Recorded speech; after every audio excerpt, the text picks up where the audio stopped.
बताओ human genome project क्या होता है?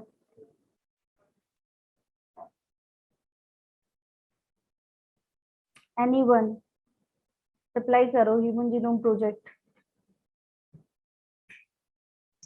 मैम इस प्रोजेक्ट में डीएनए की जो कंप्लीट सीक्वेंस है ह्यूमन जीनोम की उसके बारे में डिटेल्स और स्टडी होती कौन बता रहा है? नाम बताओ अपने जरा।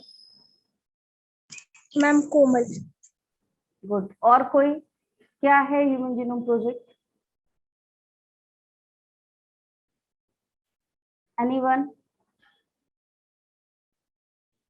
बताओ बताओ ह्यूमन जीनोम प्रोजेक्ट क्या है, पहले तुम लोग बताओ।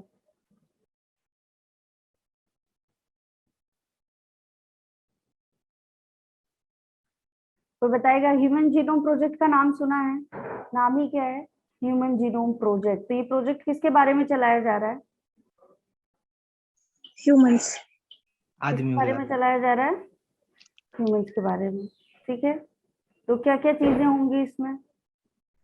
कुछ ऑर्गेनाइजेशनल इंस्टीट्यूट है लाइक आपका ह्यूगो, ईसीएन, यूनेस्को, इन्होंने क्या किया कोलैबोरेशन के साथ, क्या किया ह्यूमन के जीनोम की एक वाइडली स्टडीज की।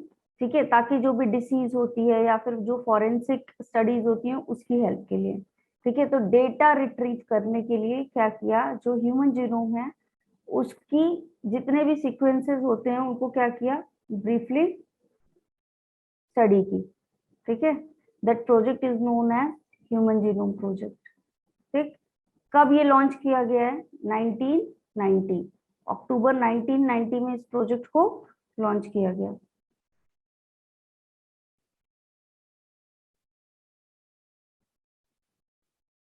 स्लाइड दिख रही है आप लोगों को? Yes ma'am. देखिए गोल क्या क्या है आपके ह्यूमन जीनोम प्रोजेक्ट के, किस एम के थ्रू इस प्रोजेक्ट को लॉन्च किया गया है? The very first aim is data analysis के लिए। ठीक है, जो जीनोम का डेटा है उसकी एनालिसिस की जा सके, सिक्वेंसिंग की जाए। ठीक है, और जीनोम जो है उसकी सिक्वेंसिंग कर दी जाए कि किस सीक्वेंस में आपके न्यूक्लियोटाइड बेस पेयर्स पाए जा रहे हैं। ठीक है, आइडेंटिफिकेशन करने के लिए कि आपका कंप्लीट ह्यूमन जीनोम जो है वो किस तरीके से है, क्या क्या चीजें उसमें पाई जाती हैं। ठीक है, और डेटाबेस को क्या किया गया है यहाँ पे, स्टोर इन द डेटा, जो भी आपके सीक्वेंस है उनको क्या किया गया है, डेटा के फॉर्म में स्टोर कर लिया गया है। जब भी हमको कोई इंफॉर्मेशन चाहिए होती है हम क्या करते हैं, उस इंफॉर्मेशन में से रिट्रीव कर लेते हैं।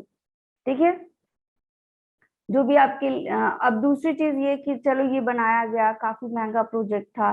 ठीक है, एक एक बेस पेयर पे बिलियन ऑफ रुपीज लग रहे थे, तो क्या हुआ, काफी सारे लोगों ने इस पे इश्यूज भी किए। ठीक है, तो एक कमेटी बना दी गई। ठीक है, जो legal, ethical and social issues के बारे में यहाँ पे कंसिडरेशन करेगी, और बाकी साइंटिस्ट की टीम थी जो क्या करती है, पूरे ये जो ह्यूमन जीनोम है इसको सिक्वेंसाइज करती है। ठीक है, दो काम किया गया। मैथडोलॉजी क्या होती है ये इंपॉर्टेंट है यहाँ पे। ठीक है, इसकी जो मैथडोलॉजी है वो समझेंगे यहाँ पे कि क्या किया जा रहा है यहाँ पे।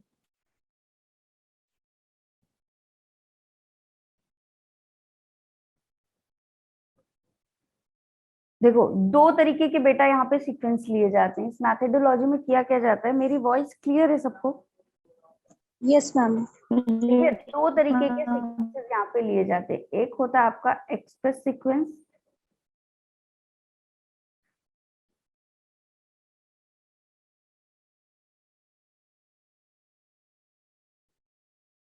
ठीक है, दूसरा क्या होता है, सीक्वेंस एनोटेशन।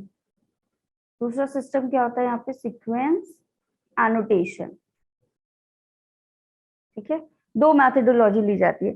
अब यहाँ पे क्या होता है, जो आपका एक्सप्रेस सीक्वेंस टैग्स है यहाँ पे क्या होता है, केवल उस डीएनए के सीक्वेंस की स्टडी की जाती है जो क्या करता है, एमआरएनए को कोड करता है। ठीक है, पूरा होल डीएनए तो एमआरएनए को कोड करता नहीं है, तो डीएनए का केवल वही सीक्वेंस यहाँ पे एनालाइज किया जाएगा जो क्या करता है, एमआरएनए को कोड करता है। ठीक है, तो यहाँ पे किस तरीके की सीक्वेंस की एनालिसिस की जा रही है, सीक्वेंसिंग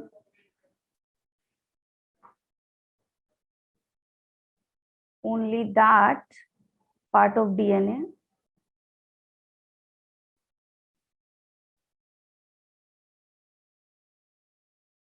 which क्या होगा आपका, makes आरएनए, जो वाला आरएनए को इनकोड कर रहा है केवल उसी वाले डीएनए की यहाँ पे क्या किया जाएगा, आपका सीक्वेंसिंग की जाएगी, केवल वही वाला पार्ट ऑफ डीएनए सीक्वेंसाइज किया जाएगा। लेकिन आपका सीक्वेंस एनोटेशन में क्या किया जाता है, जो एंटायर जीनोम होता है उसकी सीक्वेंसिंग की जाती है। यहाँ पे क्या किया जाता है, सीक्वेंसिंग किसकी होगी, एंटायर जीनोम की।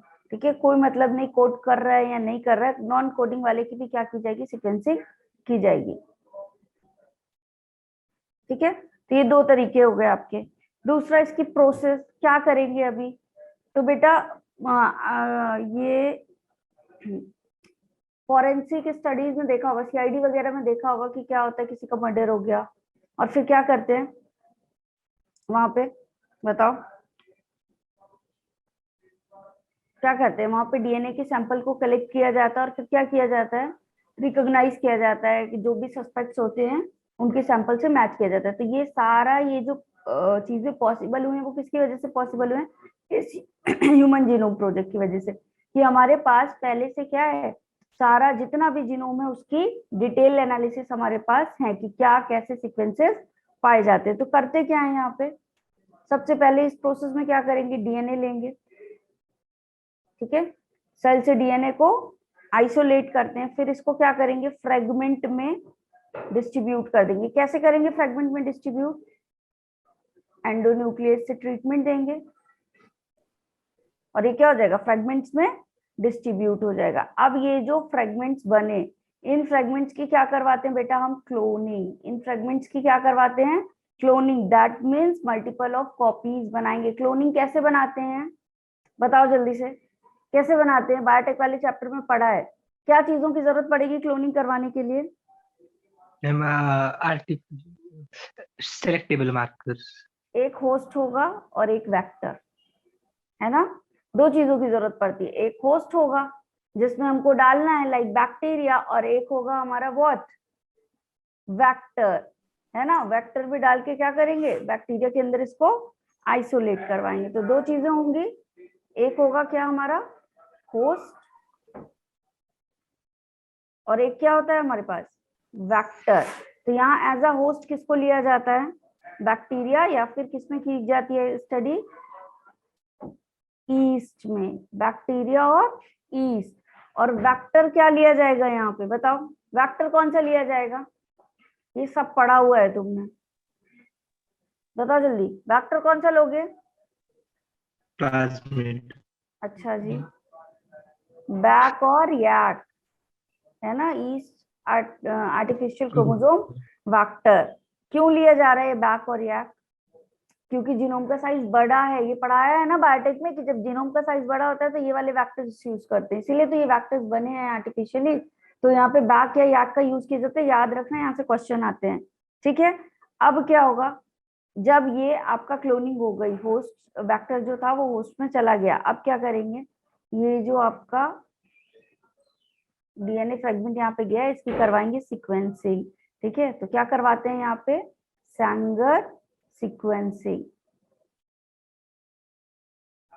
ठीक है, और फिर क्या करेंगे, इसकी ओवरलैपिंग करवाएंगे, क्या करवाएंगे, इसकी ओवरलैपिंग। ठीक है, ये पूरा फिनोमिना होता है आपका एक ह्यूमन जीनोम प्रोजेक्ट में, किस तरीके से डेटा को रिट्रीव किया जा रहा है उसका। ये नोट्स में बना लो, इससे ज्यादा क्वेश्चन यहाँ से नहीं आने वाले। Done, yes ma'am. Next slide move करें। दूसरी चीज इसके साइलेंट फीचर देख लो,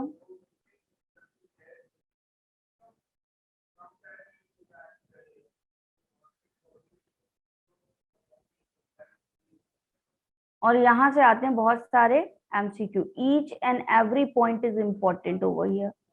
ठीक है, तो ये आपसे बनना चाहिए, ये जितने भी पॉइंट्स मैं यहाँ पे करने वाली हूँ ये सारे पॉइंट्स आपके एमसीक्यूज में आते हैं। पहली चीज, ह्यूमन जीनोम जो है वो कितने बेस पेयर से मिलके बना हुआ है, पूरा इंटायर कितने न्यूक्लियोटाइड बेसेस होते हैं, 3164 million.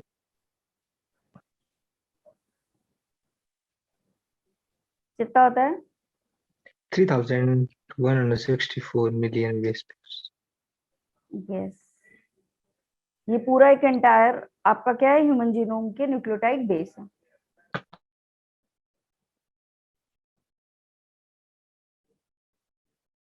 दूसरी चीज इसमें क्या होती है, एक एवरेज जीन की बात करें तो एक एवरेज जीन में, तो पूरा जीनोम हो गया आपका, एक एवरेज जीन में कितने बेसेस होते हैं?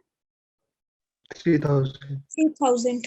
Yes, average gene consist of 3000 base pair. ठीक है। दूसरा आपका जो लार्जेस्ट ह्यूमन जीन होता है उसका नाम पता है? स्ट्रोफिन ma'am. होता है, Dystrophin. 2.4 million bases. ठीक है, लार्जेस्ट ह्यूमन जीन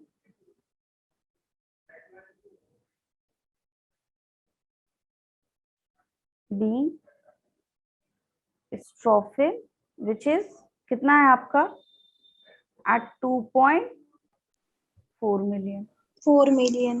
बेसेस। देखिए ये आप कैलकुलेशन सारे ना थ्योरेटिकल याद रखना है। ठीक, अभी ये जो न्यूक्लियोटाइड बेसेस होते हैं बेटा, अगर बात किया जाए ये कि एक ह्यूमन जीनोम में इतने सारे बेसेस होते हैं, तो इसमें से 99.9% बेसेस क्या होते हैं? सिमिलर होते हैं सारे ही इंडिविजुअल में, पूरी पॉपुलेशन में 99.9 बेसेस क्या होंगे? हमेशा सिमिलर होंगे। ठीक है, केवल आपका क्या होता है 1% जो होगा आपका, वो क्या होगा 0.1% क्या होगा? डिफरेंट होगा। आ रही है बात समझ में? तो 99.9% की सिमिलरिटीज पाई जाती है। ठीक है, ये न्यूक्लियोटाइड बेसिस जो होंगे वो क्या होंगे? सिमिलर होंगे।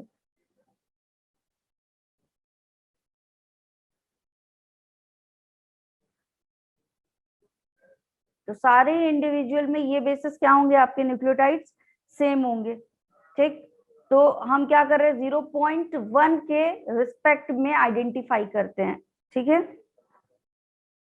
जो भी हम आइडेंटिफिकेशन आगे पढ़ेंगे वो कितने परसेंट पे कर रहे हैं? 0.1 का जो डिफरेंस आता है उस पे। ठीक है, अब जितने आपके जीन अभी तक क्या किए गए हैं, जितना भी आपका जीनोम है जो भी उसमें स्टडी की गई, जितने भी जीन में उससे 50% जो जीन है वो क्या है? अननोन है। उसका फंक्शन अभी तक क्या किया गया है? अननोन फंक्शन है। ठीक है, जितने भी जीन अभी तक स्टडी किए गए हैं उसमें से 50% वाले क्या है? अननोन है। ठीक है,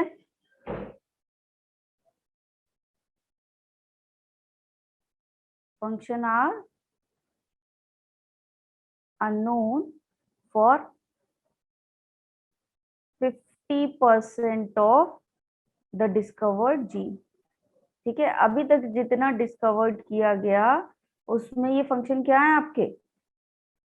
मतलब 50% अभी तक क्या है? अननोन है।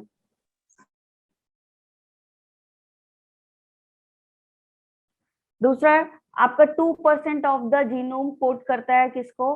प्रोटीन को। ठीक है, ओनली लेस देन 2% जो होता है वो क्या करता है? पूरे जीनोम का केवल 2% ही ऐसा है जो क्या कर रहा है? कोड कर रहा है प्रोटीन को। Protein.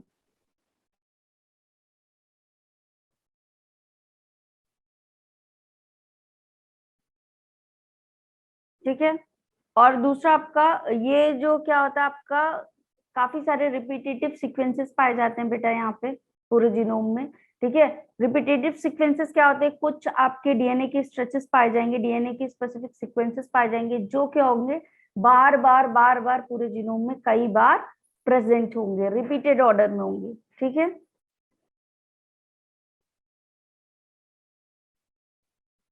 it contains stretches of DNA sequences, stretches of DNA sequences that are repeated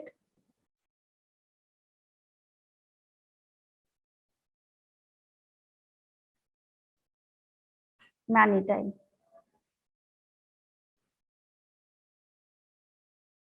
ठीक है, और इस सीक्वेंसेस को क्या बोला जाता है? Repetitive sequences. क्लियर है? और इन्हीं रिपीटेटिव सीक्वेंसेस से क्या करते हैं हम? आइडेंटिफिकेशन करते हैं। अभी ये बताओ सबसे स्मॉलेस्ट क्रोमोसोम पता है कौन सा होता है? चैट बॉक्स में रिप्लाई करो सब लोग, स्मॉलेस्ट क्रोमोसोम कौन सा है? वाई में कौन सा है? Y chromosome. Y. Yes, smallest chromosome कौन सा है? Y chromosome. ठीक है, तो क्रोमोसोम 1 की बात अगर हम करें तो क्रोमोसोम 1 में सबसे ज्यादा क्या होते हैं? आपके जीन होते हैं। ठीक है,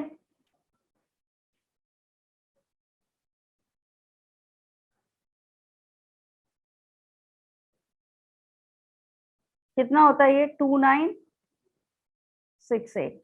और वाई क्रोमोसोम की बात करें तो इसमें क्या होंगे? सबसे कम जीन होंगे, फ्यूवेस्ट जीन। ठीक है, तो सबसे कम और कब सबसे ज्यादा वाले का नंबर याद रखना। क्रोमोसोम 1 में सबसे ज्यादा 2968 और आपके वाई क्रोमोसोम में क्या है? सबसे कम 231। ठीक है, अब यहाँ पे क्या होता है? 1.4 बिलियन लोकेशन ऐसी पाई गई है पूरे होल जीनोम में, जहाँ पे क्या होता है? सिंगल बेस डीएनए में डिफरेंसेस होता है, जिसको बोला जाता है SNP, सिंगल न्यूक्लियोटाइड पॉलीमॉर्फिज्म। ठीक है, 1.4 बिलियन लोकेशन ऐसी होती है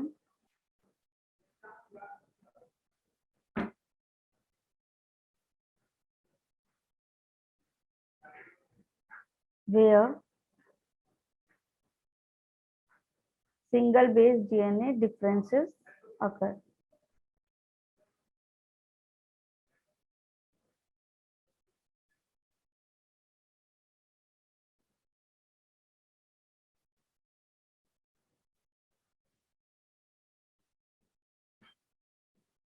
क्या बोलते हैं इसको? SNP। ठीक है, सिंगल न्यूक्लियोटाइड पॉलीमॉर्फिज्म।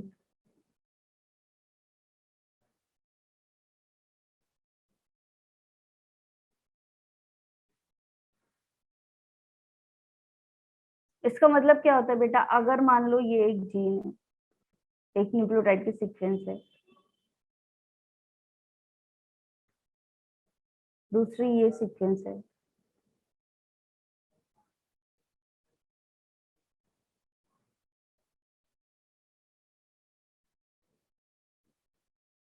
अब बताओ यहाँ पे क्या कुछ तुमको चेंजेस दिख रहे हैं? इन तीनों में क्या हुआ है? सारे सीक्वेंसेस सेम हैं, लेकिन ये वाला सीक्वेंस देखो, यहाँ क्या आ गया है? एक सिंगल बेस में डिफरेंस। बाकी सारी चीजें सेम है सीक्वेंस में।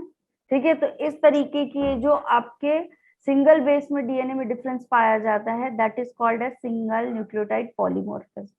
ठीक है, पूरा न्यूक्लियोटाइड सेम है, लेकिन क्या हो गया यहाँ पे? आपका पूरा सीक्वेंस सेम है, लेकिन एक न्यूक्लियोटाइड बेस में क्या आ गया?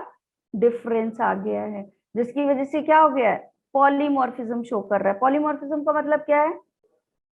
Poly means many, morphism many मतलब मॉर्फोलॉजी, कैसा दिखाई दे रहा है, फॉर्म। तो फॉर्म कैसा है उसका। तो मल्टीपल ऑफ फॉर्म में दिखाई देंगे ये, सिर्फ एक सीक्वेंस चेंज हो जाने से, एक बेस चेंज हो जाने से।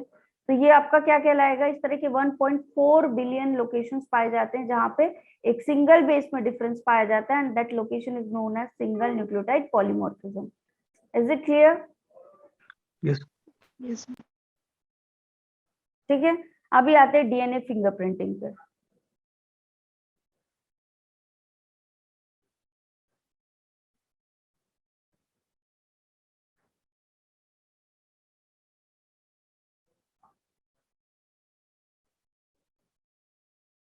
ठीक है, डीएनए फिंगरप्रिंटिंग क्या होता है आपका?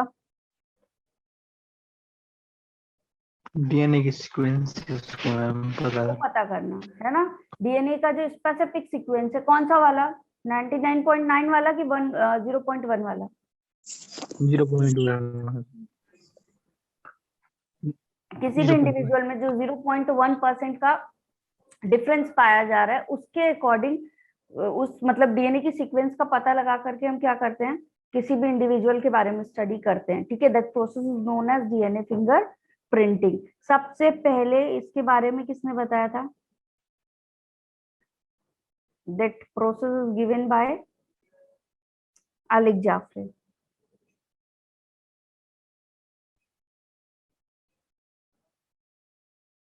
ठीक है, नाम याद रखना है, पूछा जाता है क्वेश्चन। ये आपकी क्या है? It is forensic technique. सबसे ज्यादा इसका यूज कहाँ किया जाता है? फॉरेंसिक लैब में इसका यूज किया जाता है, ठीक है।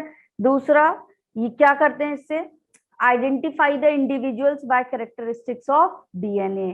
डीएनए के कैरेक्टरिस्टिक्स से हम इंडिविजुअल्स के बारे में स्टडी करते हैं, ठीक है। इसका बेसिक प्रिंसिपल ये है, यूज टू आइडेंटिफाई इंडिविजुअल्स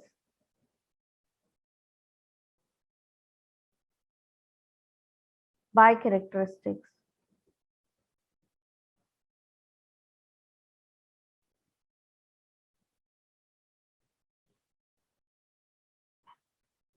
ठीक है, डीएनए के कैरेक्टरिस्टिक्स का क्या करेंगे? इससे पता लगाएंगे, ठीक। अभी देखो करते क्या है, अगर मैं डीएनए की बात करूं, पूरे एक डीएनए की बात करूं, तो डीएनए में 2 पार्ट पाया जाता है। आपको डीएनए को कितने पार्ट में बांटोगे बेटा? 2 पार्ट में। पहला पार्ट आपका क्या होगा? Bulk DNA. पहला पार्ट क्या कहलाएगा? Bulk DNA. मतलब ये कौन सा वाला पार्ट है? Any guesses? 99.9% वाला, ठीक है, बल्क में है, ज्यादा वाला। और दूसरा वाला पार्ट कहलाता है जो 0.1 कंटेन होता है, सैटेलाइट डीएनए। ये क्या कहलाता है आपका? सैटेलाइट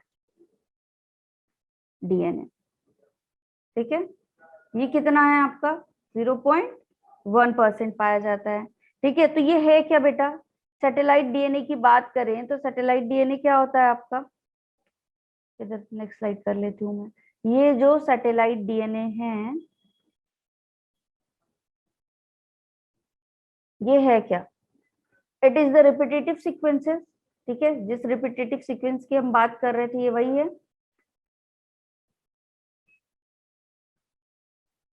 ठीक है। बार बार ये सीक्वेंसेस क्या हो रही हैं? न्यूक्लियोटाइड की ये सीक्वेंसेस बार बार पाई जाती हैं, ठीक है। सेम। अब ये 2 तरीके की होती हैं ये जो रिपीटेटिव सीक्वेंसेस हैं, दीज आर 2 टाइप।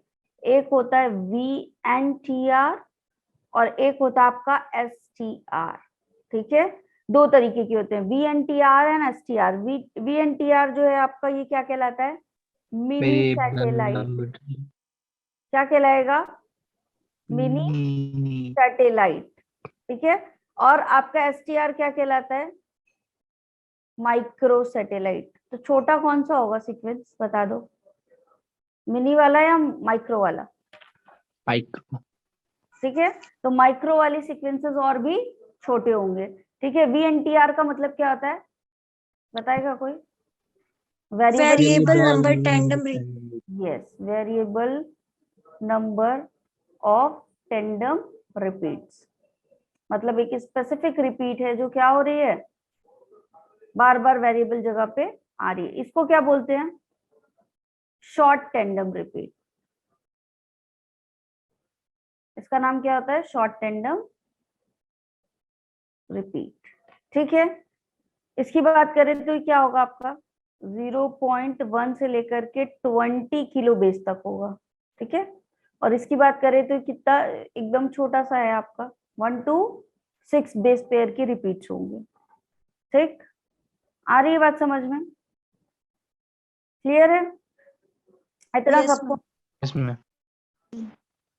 अब इसका प्रोसेस कैसे होता है, ठीक है। या ये बोलो कि ये जो रिपीटेटिव सीक्वेंसेस हैं, ये बेस्ड किस पे होती हैं? ये जो भी आपकी रिपीटेटिव सीक्वेंस हैं, ये बेस्ड किस पे होती हैं?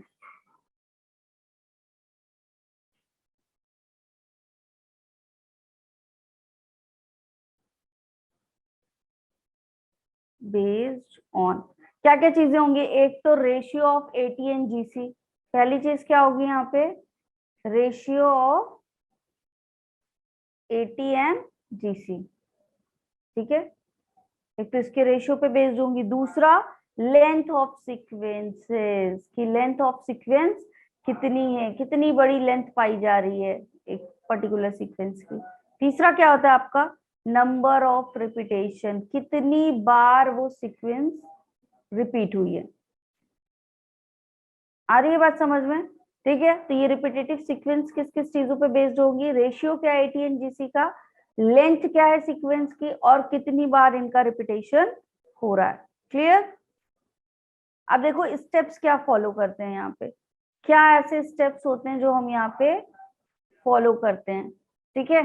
तो यहाँ पे स्टेप्स क्या होंगे, सबसे पहला तो इसका यूज जो किया जाता है बेटा फॉरेंसिक में किया जाता है, ठीक है। तो फॉरेंसिक में सीआईडी वगैरह देखा होगा, वहां पे क्या होता है, मर्डर वाले जगह पे गए और फिर वहां पे क्या करते हैं, सैंपल दिखाई देता है ना, सैंपल दिखाई देता है, ब्लड है, कहीं कुछ हुआ है, तो वहां पे ब्लड वाले सैंपल को क्या किया जाता है, कलेक्ट किया जाता है, और उसी में से क्या करते हैं, डीएनए आइसोलेट करते हैं। अब तुम लोग चैट बॉक्स में क्वेश्चन का आंसर दो कि जब हम डीएनए हमने ब्लड कलेक्ट कर लिया, ठीक है, अब इसमें से डीएनए कहाँ से आइसोलेट करेंगे, बताओ। ब्लड ले लिया, अब इससे डीएनए आइसोलेट करना क्या, कहाँ से करेंगे, किस सेल से,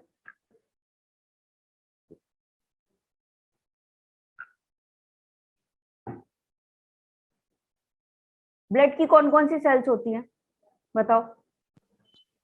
मैम आरबीसी पाया जाएगा, है ना, प्लेटलेट्स WBC पाई जाएंगी, डब्ल्यूबीसी पाया जाएगा। तो आरबीसी और प्लेटलेट्स में न्यूक्लियस होता है क्या, नो मैम, तो वहां से डीएनए आइसोलेट होगा क्या, नो तो कहाँ से होगा, डब्ल्यूबीसी। मैम, कहाँ से WBC होगा आपका डीएनए आइसोलेट, डब्ल्यूबीसी से। तो सबसे पहला काम क्या करते हैं, ब्लड सैंपल कलेक्ट करते हैं, पहला काम क्या करेंगे, ब्लड सैंपल लेंगे, ठीक है, जो भी हमको सीक्वेंसिंग करनी है जिस भी इंडिविजुअल की, उसका क्या किया, ब्लड सैंपल लिया, ठीक है। अब जब ब्लड सैंपल लिया तो अब क्या करेंगे, यहाँ पे डीएनए आइसोलेट कर लें, कहाँ से आइसोलेट करेंगे, डीएनए फ्रॉम डब्ल्यूबीसी, ठीक है। डब्ल्यूबीसी से क्या कर लिया हमने, डीएनए निकाल लिया। अब क्या करेंगे बताओ, डीएनए ले लिया, अब डीएनए को करना है फ्रेगमेंटाइज, तो किससे ट्रीट करें,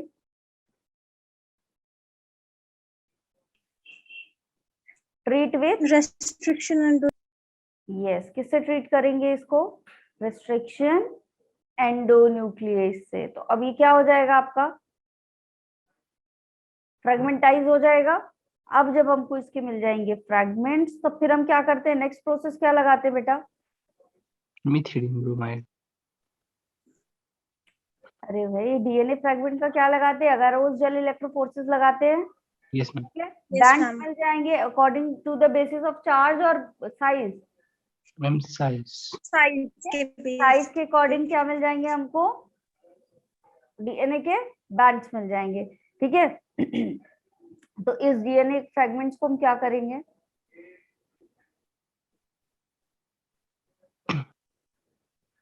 लोडेड इनटू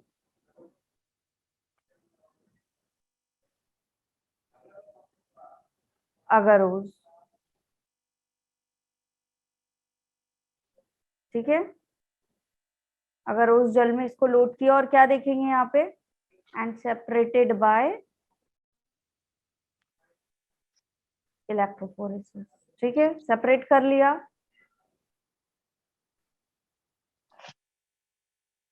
अब देखो सेपरेशन के बाद क्या करेंगे, सेपरेट करने के बाद जब ये सेपरेट हो जाएगा तो क्या किया जाता है, इसमें ब्लॉटिंग की जाती है। ब्लॉटिंग क्या होती है, यहाँ पे ध्यान से देखना, ये वाली स्लाइड में देख लेना, नेक्स्ट वाली में, ठीक है।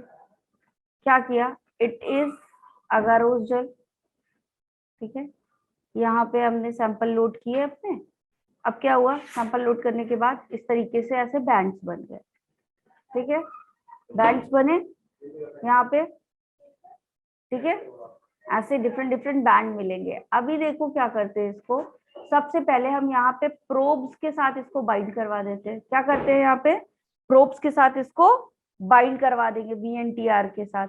तो जैसे आपका प्रोब था, तो जो स्पेसिफिक सीक्वेंस होगी वहां पे जाकर के ऐसे क्या हो गया, बाइंड हो गया, मान लो, ठीक है, VNTR वाली सीक्वेंस के साथ जाकर के जहां जहां थी वहां पे बाइंड हो गया। अब क्या करते हैं, ब्लॉटिंग करते हैं, ठीक है, नाइट्रोसेल्यूलोज की मेम्ब्रेन लेते हैं, ठीक है।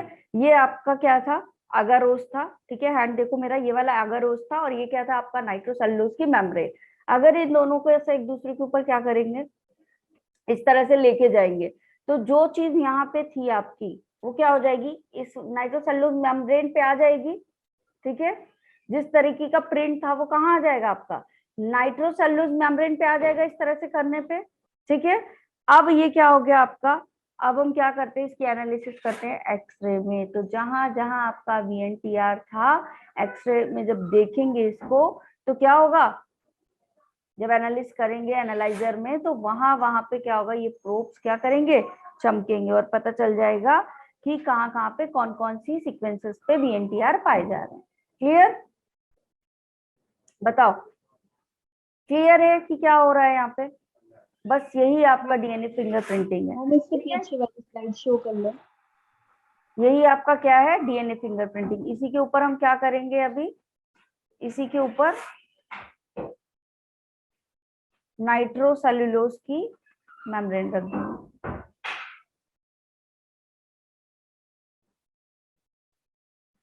ठीक है, and it is probed, sorry, labelled by probed VNTR, radioactive probes, जो क्या होते हैं हमारे VNTR होते हैं, उनके साथ इसको लेबल्ड कर दिया, नाइट्रोसेल्युलोज मेम्ब्रेन पे इसके प्रिंट ले ली और फिर इसको एक्सरे में देखा।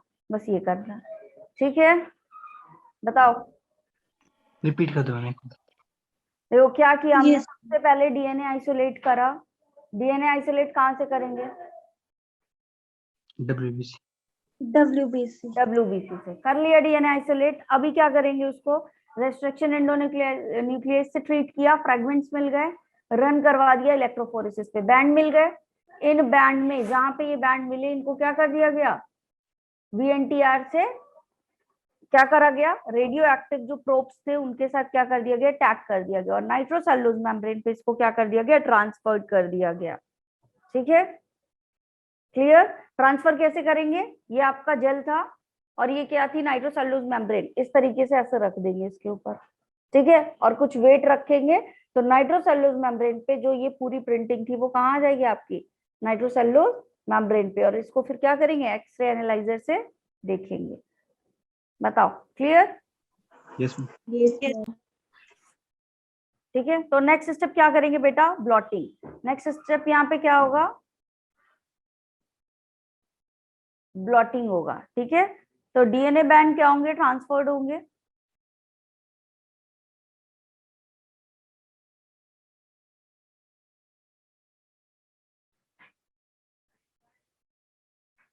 ट्रांसफर्ड होंगे कहाँ पे, नाइट्रोसेल्युलोज मेम्ब्रेन पे।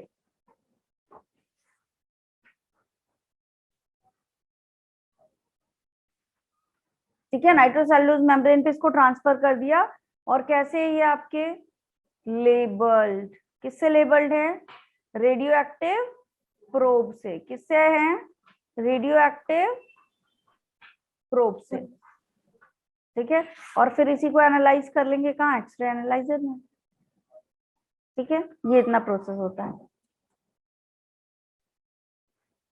क्लियर। एप्लीकेशन बताओ मुझे, एप्लीकेशन कहाँ कहाँ की जा सकती है इसकी। If you are talking about the application, कहाँ कहाँ यूज slide किया दिखा जाएगा दो। इसको, पहला तो ये कहाँ पे यूज होता है आपका, Investigation. फॉरेंसिक में, है ना, फॉरेंसिक में यूज किया जाएगा इसको। Yes, ma'am.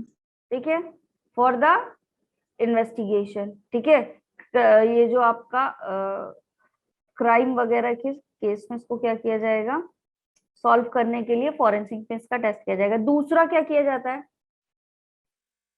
जो मैटरनल पैटर्नल डिस्ट्रीब्यूट होते हैं वहां पे भी इसका क्या किया जाता है, यस मैम। सॉरी, है ना, पता लगाया जाता है ना कि अच्छा यही है आपका फादर के हाँ DNA जी। से कितना सीक्वेंस मिल रहा है। ठीक है, तो जो आपका पैटर्नल या फिर मैटरनल डिस्ट्रीब्यूट होता है वहां पे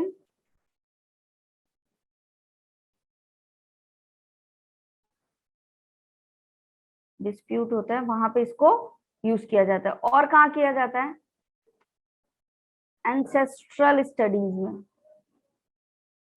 और कहाँ यूज किया जाएगा, एंसेस्ट्रल स्टडीज में।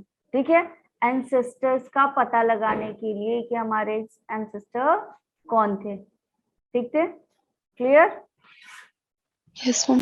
Yes, ma'am. ये इसका एप्लीकेशन हो गया। अभी क्वेश्चंस करें। ठीक है, बाकी आपका सब कुछ कवर हो चुका है अब।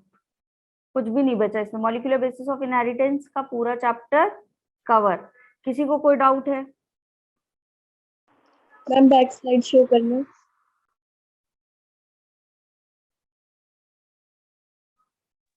मैम इससे पीछे वाली। व्हाट हैपेंस साहित्य? सिलेबस आपका बेटा इकोलॉजी बचा हुआ है, इवोल्यूशन बचा हुआ है, और क्या बचा है?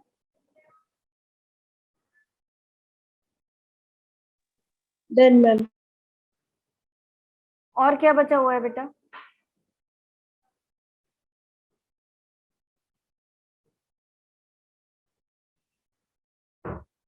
बाकी तो सर ने काफी सारा तुम्हारा करवा दिया है ना साहिद? yes, ma'am. काफी सारी चीजें तो बाकी सर ने करवाई हुई हैं सारी, है Yes, ना? ma'am. और जो हैं आपके मेन चैप्टर हैं वो रैंकर्स वाले में करेंगे हम डेफिनेटली उसको, ठीक है?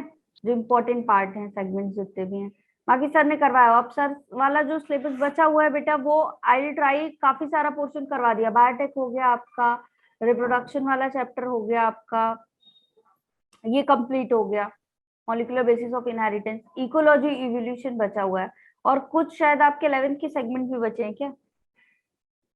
Strategy for enhancement and production. ये एक दिन का चैप्टर तुम्हारा हो जाएगा, वन शॉट में करना है ये वाला चैप्टर, करवा दूं, ठीक है? बाकी आपका रिप्रोडक्टिव हेल्थ भी शायद करवा दिया, माइक्रोब्स भी करवा दिया, काफी सारे अभी तक में 1 मंथ होने को हैं और आपके काफी सारे चैप्टर्स कंप्लीट हुए हैं। 2 बायोटेक वाले हुए, माइक्रोब्स वाला एक चैप्टर हुआ है, रिप्रोडक्टिव हेल्थ हुआ है, और एक ये हुआ है प्लांट वाला, एक हो गया आपका रिप्रोडक्शन, एक ह्यूमन रिप्रोडक्शन वाला हुआ है। तो ठीक है, बाकी करते रहेंगे।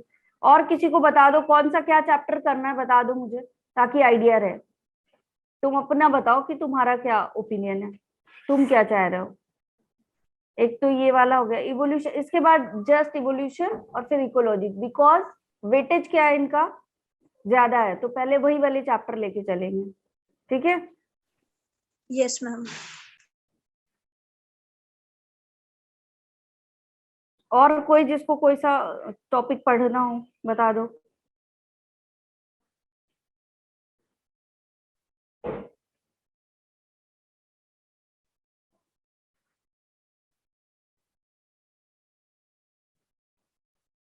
न्यूरल कोऑर्डिनेशन, ओके, चलो इसके बाद न्यूरल कोऑर्डिनेशन करा देंगे।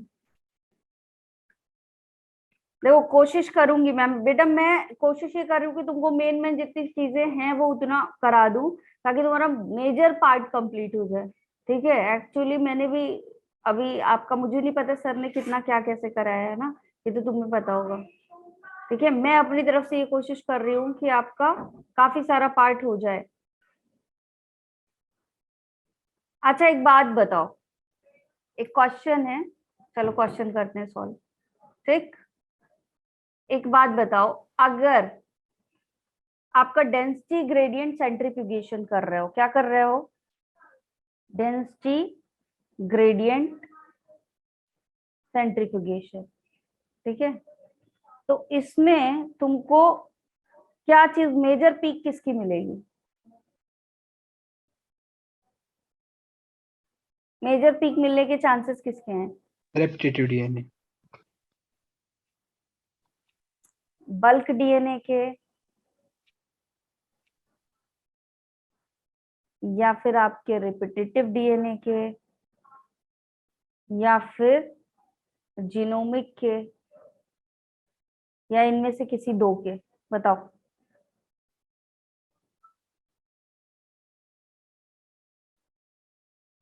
डेंसिटी ग्रेडियंट कर रहे हो, जो ज्यादा होगा उसकी पीक ज्यादा जाने के चांसेस हैं यहाँ पे, Bulk DNA. ठीक है? और आपका जीनोमिक डीएनए अगर बोला जाए तो पूरे का पूरा जीनोम है भाई, तो भी पीक जाएगी। तो अगर यहाँ ऑप्शन डी ये होता तो क्या होता? 1 और 3 दोनों ही आंसर होता है यहाँ पे, Both A and C. ठीक है ना? हाँ, ए एंड डी, अरे सी सॉरी, क्या ही लिख रहे हैं, ठीक है?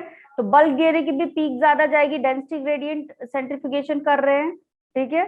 तो डेंसिटी में ज्यादा क्या आएगा आपका? जहाँ बल्क डीएनए है या फिर जो रिपीटेटिव वाला है, किसका अमाउंट ज्यादा होता है? Bulk DNA. और अगर माइनर पूछ लिया जाए तब क्या आएगी आपकी? Satellite DNA. सैटेलाइट। ऑप्शन है क्या? Repetitive DNA. ऑप्शन दिख रहा है यहाँ पे? पहले ये बताओ, रट के बैठे हो प्रीवियस ईयर क्वेश्चन? हाँ, फटाक से सैटेलाइट डीएनए रट के बैठे हो। किसने दिया था आंसर? साहित्य ने। बेटा आंसर नहीं रटना है, कंसेप्ट पढ़ के जाना। अगर मान लो यही वाला ऑप्शन दे दे और माइनर पीक पूछ ले, तब क्या करोगे? Repetitive DNA.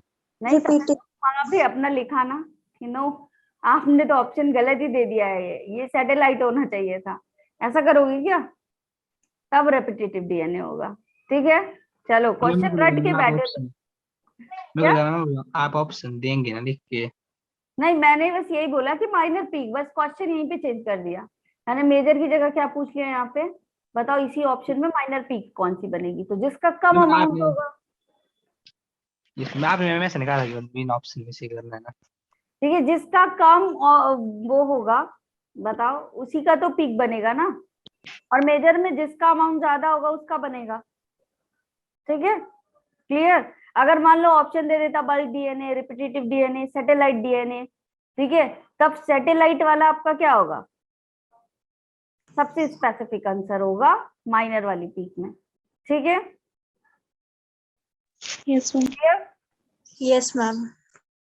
अच्छा बताओ, सैटेलाइट डीएनए आर क्या होते हैं? सैटेलाइट डीएनए प्रोटीन कोडिंग होते हैं, एमआरएनए कोडिंग होते हैं, नॉन प्रोटीन कोडिंग होते हैं, या सैटेलाइट प्रोटीन कोडिंग होते हैं?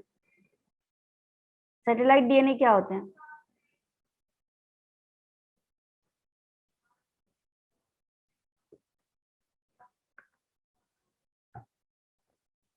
नॉन ऑप्शन प्रोटीन में कोडिंग अगर सीक्वेंस होते हैं।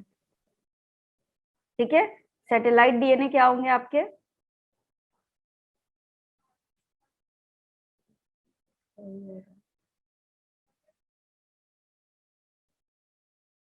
सैटेलाइट डीएनए आर, पहला ऑप्शन है आपका प्रोटीन कोडिंग, दूसरा है एमआरएनए कोडिंग,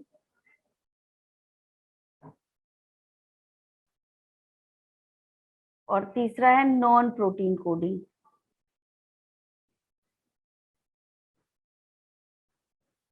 तो ये जो बेटा आपके सैटेलाइट डीएनए होते हैं, कैसे होते हैं? नॉन प्रोटीन कोडिंग डीएनए होते हैं। ठीक है, कोई भी प्रोटीन कोड नहीं करेंगे। ठीक, what form of the basis of DNA fingerprinting? What forms the basis of DNA fingerprinting? The option 1 is genomic DNA, option 2 is bulk DNA, option 3 is satellite DNA, और option 4 is सैटेलाइट 1 and 3। कौन सा होगा? Satellite DNA होगा, है ना, उसी से fingerprinting करते हैं ना।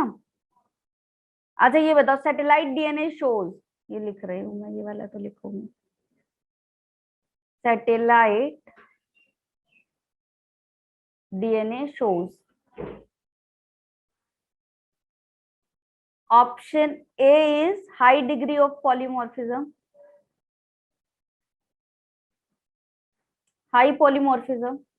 बी है यस आपका मैम लो पॉलीमॉर्फिज्म, हाई होगा। फिर आपका नो पॉलीमॉर्फिज्म,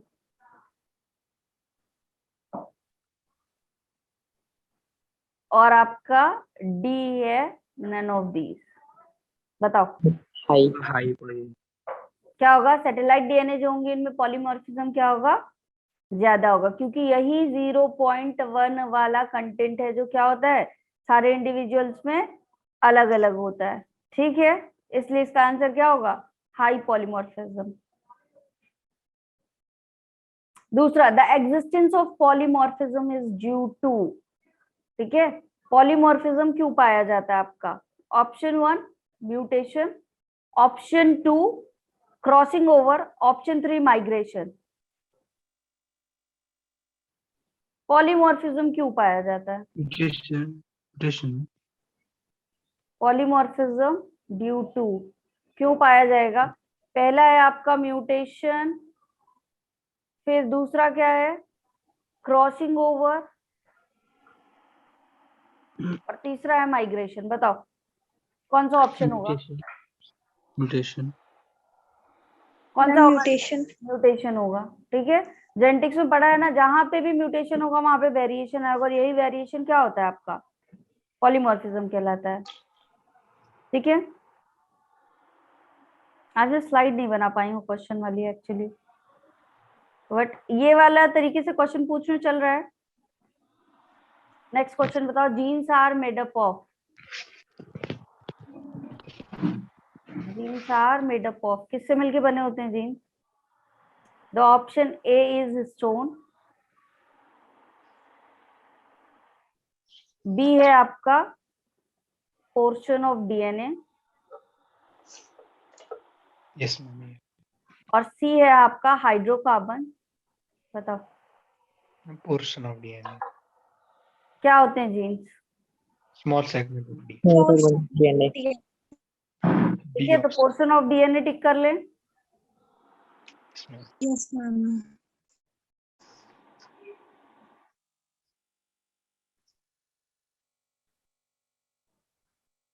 अच्छा एक क्वेश्चन बताओ, in the experiment on the chemistry of DNA, Chargaff estimated the base composition of human sperm and found adenine in 19%, then the amount of thymine will be, option दो yes ma'am. क्या है? अरे बताओ खुद से, क्या option दो इसमें? The amount of adenine is 19%। ठीक है, तो बताओ थाइमिन कितना होगा? 19 ही होगा। 19 ही होगा, इसमें तो 19। सोचने वाली जरूरत ही नहीं थी। ठीक है, कितना होगा? 19 ही होगा।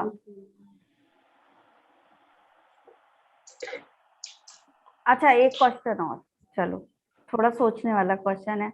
How many times can the nuclear DNA replicates during the life cycle of a cell? How many times can the nuclear DNA replicate during the life cycle of a cell? Only once, twice, many times, does not replicate at all. एक बार, दो बार, कई बार, या एक भी बार नहीं। एक cell में nuclear DNA के रेप्लिकेट होने के पूरे लाइफ साइकिल में कितने चांसेस है?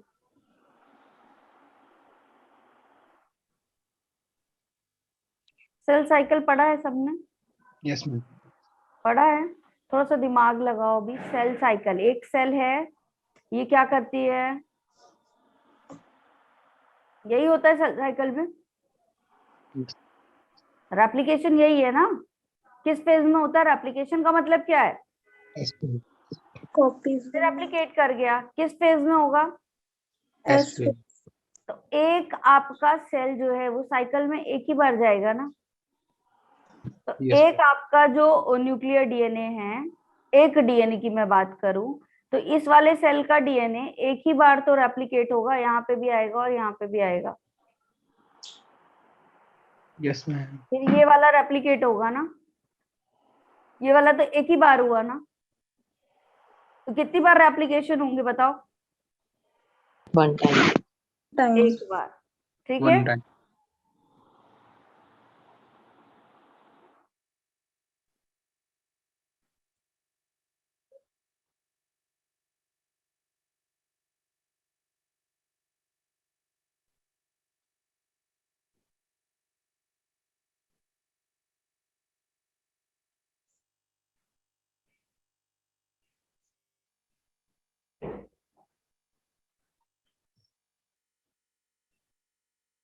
एक मिनट रुको बेटा, एक ह्यूमन जीनोम से भी क्वेश्चन कर लेते हैं। ठीक है,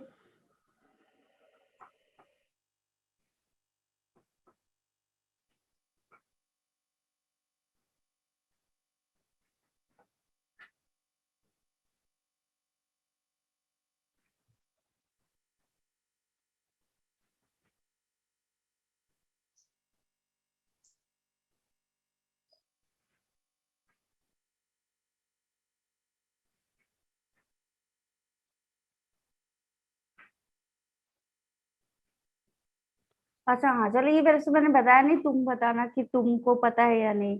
the human genome project gave a new area in biology called as, किस एरिया ऑफ बायोलॉजी में एचजीपी की स्टडी की जाती है? Bio bioinformatics. Yes, in bioinformatics. ठीक है, क्या किया जाता है बायो इन्फॉर्मेटिक्स में? ये जो आपके बेस सीक्वेंसेस होते हैं इनकी क्या की जाती है? स्टडी की जाती है। ब्लास्ट, फास्टा, ये सारे क्या होते हैं? टूल्स होते हैं जिनके थ्रू हम क्या करते हैं, जो भी न्यूक्लियोटाइड्स की इंफॉर्मेशन है उसको रिट्रीव करते हैं। ठीक है। Which of the following was not the goal of Human Genome Project? The very first option is, बताना ट्रू और फॉल्स। ठीक है, गोल पूछ रही हूँ, ये ट्रू गोल है या नहीं? Identification of human gene. The very first one is identification of human gene, true और फॉल्स? गोल है ये? If it is goal then true और नॉट फॉल्स। बताओ, आइडेंटिफिकेशन ऑफ ह्यूमन जीन करेगा? एचजीपी का गोल होगा आइडेंटिफिकेशन ऑफ ह्यूमन जीन को पहचानने के लिए, ट्रू। फिर human genome sequence determination, true और फॉल्स?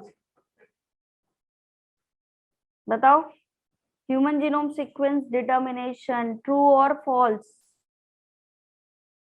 ट्रू है ये ऑप्शन या फॉल्स है? It is true. Store information in database, true और false? True. It is true. Improve manpower for data analysis. It is true or false?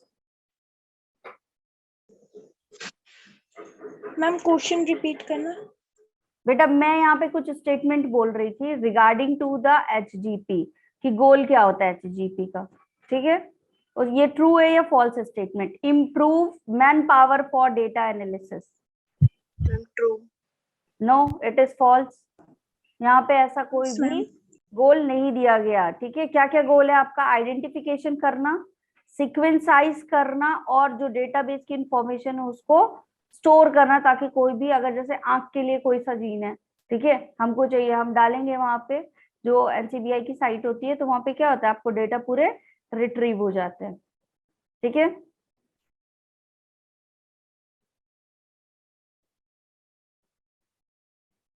चलो एक question बताओ, ये मेजर अप्रोच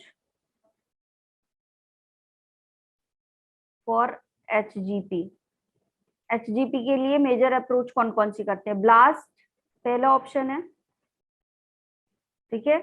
दूसरा ऑप्शन है आपका एक्सप्रेस्ड सीक्वेंस टैग, ईएसटी। तीसरा option है आपका सीक्वेंस एनोटेशन, और चौथा ऑप्शन है आपका बीएनसी। बताओ क्या होगा? कौन सा अप्रोच लगाएंगे एचजीपी को आइडेंटिफाई करने के लिए, जीन को आइडेंटिफाई करने के लिए, रिट्रीव करने के लिए data? both B and C. EST क्या था? ईएसटी क्या था, अभी पढ़ा है तुमने? What is EST? Express sequence tags. क्या होते हैं? Expressed sequence. क्या होते हैं? केवल ये उन्हीं वो पार्ट part ऑफ है। डीएनए की स्टडी की जाती है दैट मेक्स द आरएनए। ठीक है, ईएसटी क्या होता है?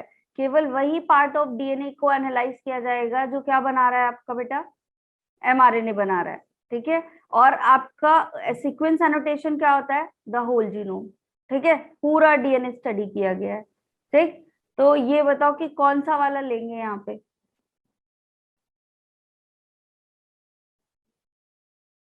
बताओ बताओ।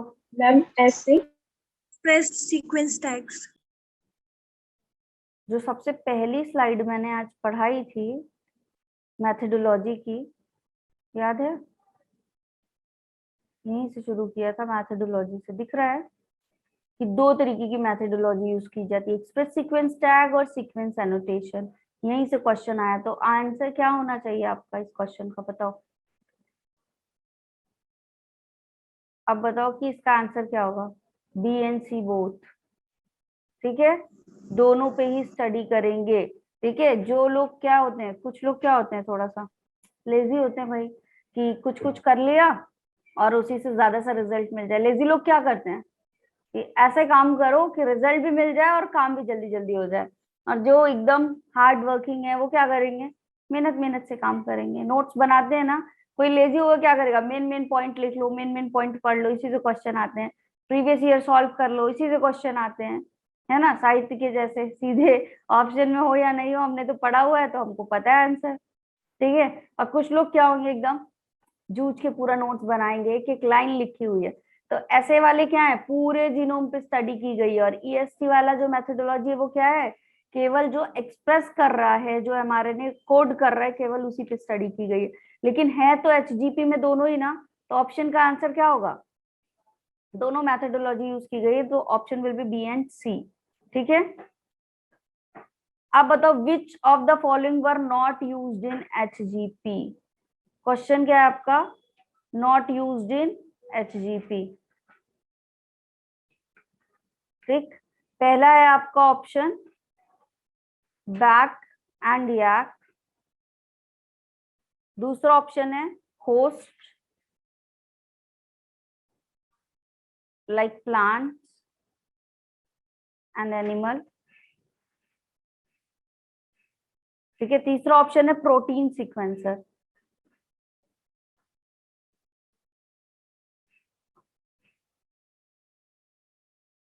और चौथा ऑप्शन है डीएनए सीक्वेंसर।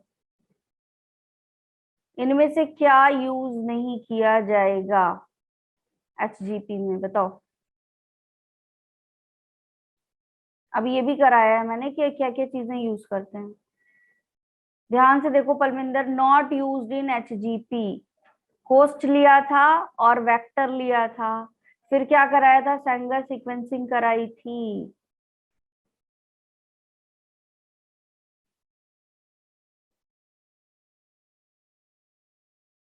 होस्ट क्या लिया था बेटा, ये बताओ, होस्ट क्या लिया था आपने एचजीपी में, होस्ट कौन सा लिया था, बैक्टीरिया। बैक्टीरिया या फिर ईस्ट। अब Yeast. बताओ कि कौन सा गलत ऑप्शन है यहाँ पे, होस्ट लोगे प्लांट या एनिमल No, क्लोन ma'am. करवाने के लिए, तो ऑप्शन कौन No, सा ma'am. गलत है, बी। बी ऑप्शन गलत है, ठीक है।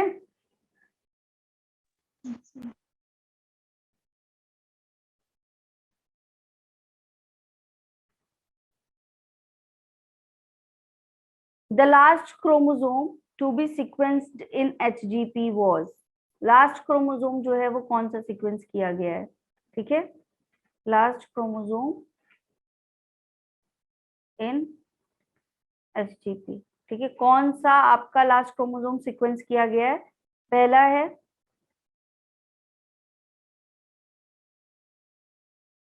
Last chromosome of human genome, दूसरा ऑप्शन है आपका फर्स्ट क्रोमोसोम, तीसरा ऑप्शन है आपका first chromosome of human genome, ये है ऑप्शन, ठीक है। इसका क्या है आपका फर्स्ट क्रोमोसोम, और डी है आपका, मतलब ऑप्शन 4 जो है आपका 2 एंड 3, बताओ क्या होगा आंसर।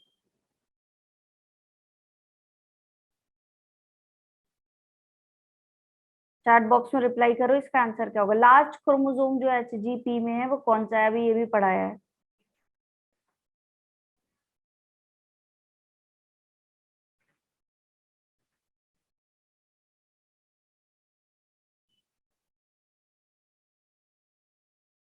बोलो बताओ, तब तक मैं दूसरा क्वेश्चन लिख रही हूँ।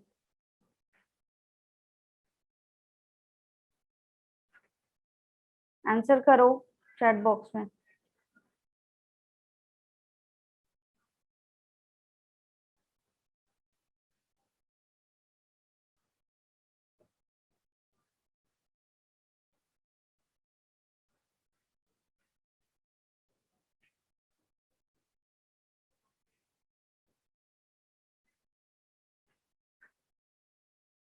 बेटा एक बात बताओ, फर्स्ट क्रोमोसोम और first chromosome of human genome अलग अलग है क्या, बताओ, अलग अलग है क्या, ये तुम्हारा एनसीईआरटी का क्वेश्चन है, फोर्थ ऑप्शन होगा। फर्स्ट क्रोमोसोम बोलो या first chromosome of human genome बोलो, अलग अलग बात है या सेम बात है? ठीक है, नेक्स्ट वाला क्वेश्चन करो। Number of autosomal chromosome in the human being कौन सा होगा?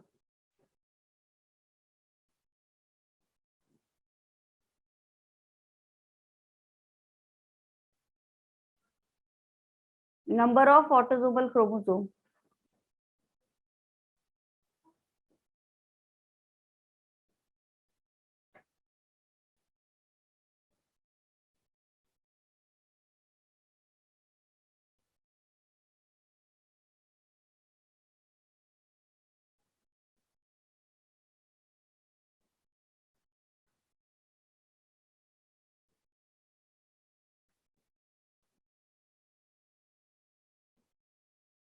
अभी फिर से चेक करो बेटा अपना, बाकी लोगों का तो ठीक है।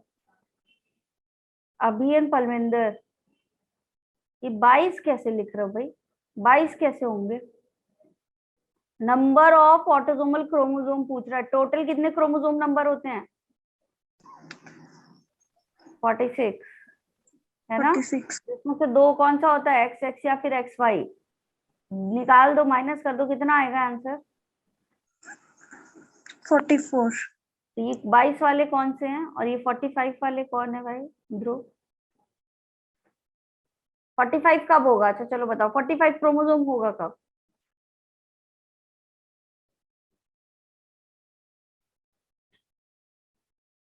नंबर ऑफ 45, टोटल कितने क्रोमोसोम होते हैं किसी भी ह्यूमन बीइंग में? 46। इसी से क्वेश्चन पूछ रही हूँ, कौन सी कंडीशन ऐसी होगी जब क्या होंगे, क्रोमोसोम 45 हो जाएंगे? बताओ, जेनेटिक्स पढ़ा हुआ है ना, क्रोमोसोमल डिसऑर्डर। कौन सी कंडीशन ऐसी होती है कि 45 हो जाते हैं? Ma'am Turner syndrome. कंडीशन का नाम क्या होता है, क्या बोला जाता है? Monosomic condition. Monosomy. Yes, monosomic condition होगी ये आपकी। क्या हो रहा है, एक क्रोमोसोम माइनस हो रहा है पूरे डिप्लॉइड सेट में से, ठीक है? 45, टर्नर सिंड्रोम, ठीक है? बार बॉडी कितनी पाई जाती है? बार बॉडी पढ़ा है?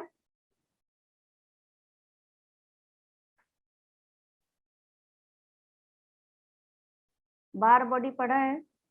ये इस बार वाले रैंकर्स बैच में यही सारी चीजें करवाऊंगी मैं, ठीक है? एक बार आप चलो ये वाले क्वेश्चन का आंसर करो। The location in human genome which differs by single base difference is known as. Answer करो, कोई ऑप्शन नहीं है। क्या कहलाता है जहां पे सिंगल बेस डिफरेंस पाया जाता है, जिस लोकेशन पे, that location is called as. Yes Komal, good. बाकी लोग आंसर करो। दैट लोकेशन इज कॉल्ड, जहां पे सिर्फ एक सिंगल न्यूक्लियोटाइड पे सीक्वेंस पे डिफरेंस पाया जाता है, single nucleotide polymorphism. The largest known human genome कौन सा है?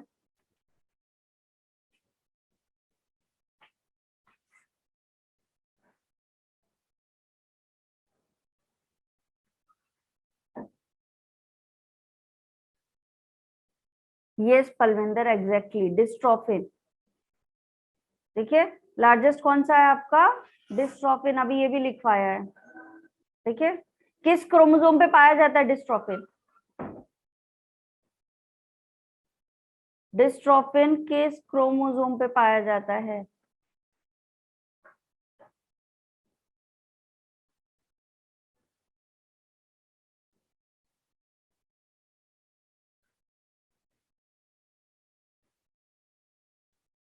बताओ, डिस्ट्रोफिन है, पलविंदर ने बताया, सही बताया। किस क्रोमोसोम पे पाया जाता है बेटा ये? On chromosome x. कहाँ पाया जाता है? क्रोमोसोम एक्स पे पाया जाता है। स्मॉलेस्ट कौन सा होगा? Ma'am, Y. स्मॉलेस्ट आपका क्रोमोसोम कौन सा होता है? वाई। ठीक है, कौन सा जीन पाया जाता है यहाँ पे?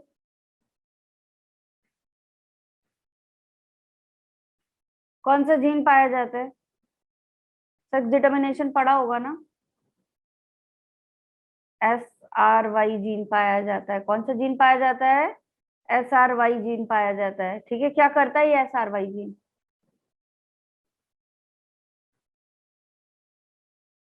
क्या करता है ये SRY जीन? टेस्टोस्टेरोन बनाता है। टेस्टोस्टेरोन क्या करता है बताओ? Ma'am it is a male sex hormone. Male sex hormone है, क्या करता है? दो प्रोसेस करवाता है आपकी, एक स्पर्मेटोजेनेसिस करवाएगा और दूसरा काम क्या करवाएगा बताओ?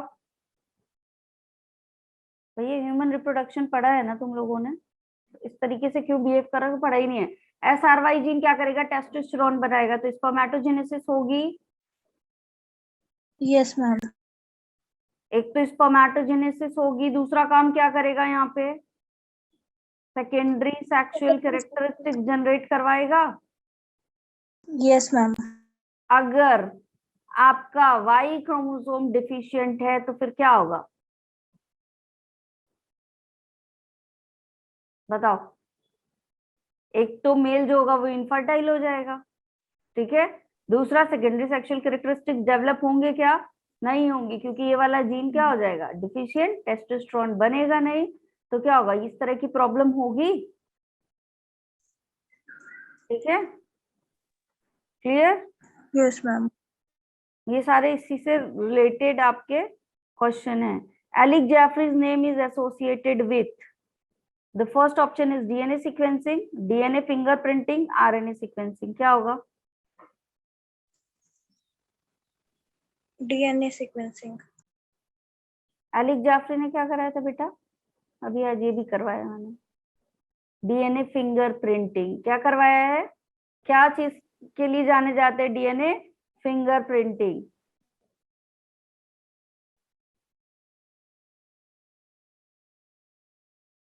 एक क्वेश्चन और बताओ, out of the 64 codons how many of them code for amino acid? Option नहीं है, ऐसे ही बताओ। Out of 64 codon how many of them code for amino acid?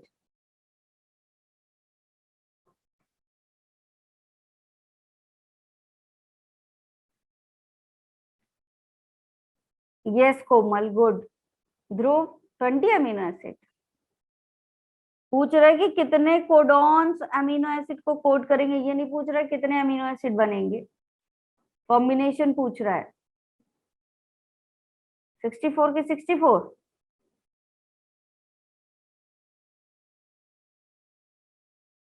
तीन स्टॉप कोडॉन भी तो होगा, तो कितने होगा answer? 61।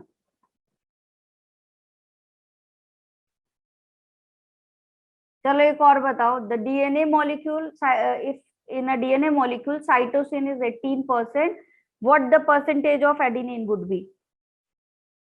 If cytosine is 18, the percentage of adenine? Ma'am cytosine की परसेंटेज क्या है? 18. If the cytosine is 18, what would be the percentage of adenine?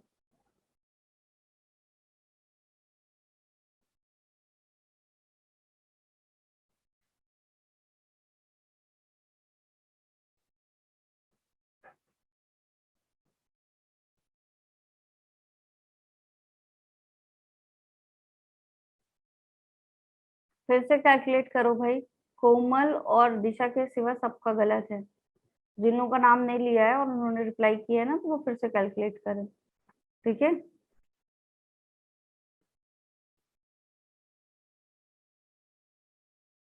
No पलमेंदर, फिर से कैलकुलेट करो।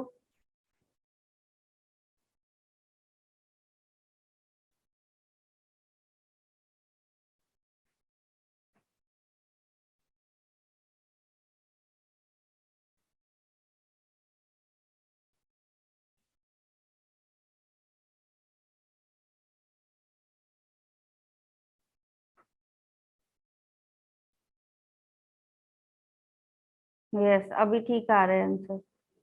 कितना होगा? 32%। कितना होगा आपका आंसर? It will be 32%। अभी तो बनता है ये वाला, फिर कैसे गलत कर रहे हो? ये जो क्वेश्चन मैं लिख रही हूँ ये बताओ।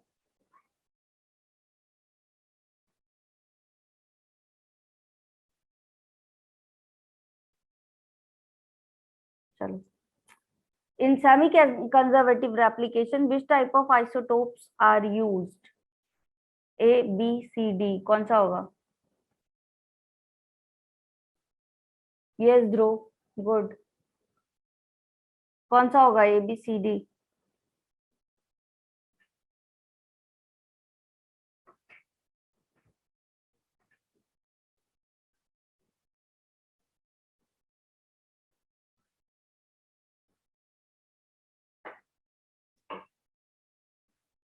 कौन सा होता है आपका? N14 है, N15। सबसे पहले ई कोलाई को किस वाले मीडियम में ग्रो कराते हैं? N14 में या N15 में? Ma'am N15। ठीक है, सबसे पहले कुछ जनरेशन तक किस में ग्रो कराया जाएगा? N15 में। एंड आफ्टर जब आपका पहला रेप्लिकेशन करवाएंगे तब किस मीडियम में ग्रो कराएंगे बेटा? N14 मीडियम में। ठीक है, काफी जनरेशन पहले N15 में ग्रो कराएंगे, आफ्टर दैट किस मीडियम में ग्रो कराएंगे जब एनालाइज शुरू करेंगे? तो N14 वाले मीडियम, N14। है ना? तभी तो एक N15 का स्ट्रैंड मिलेगा और एक N14 का स्ट्रैंड मिलेगा। क्लियर? Yes ma'am. ठीक है, कल आप लोगों का इवोल्यूशन स्टार्ट हो जाएगा, न्यू चैप्टर। ठीक है, इस वाले चैप्टर में किसी को कोई डाउट? आज क्वेश्चन थोड़ा नो सा मैम। के लिए फिंगरप्रिंटिंग के मैं करवा नहीं पाई, स्लाइड्स मिसिंग हो गई हैं। ठीक है, तो इस तरह से इस फॉर्मेट में कराना पड़ा, लेकिन फिर भी क्लियर है सारे कंसेप्ट इसके, आएंगे क्वेश्चंस बन जाएंगे। ठीक है, खुद से सॉल्व करने की कोशिश कर लेना। नेक्स्ट हम लोग करेंगे कल इवोल्यूशन।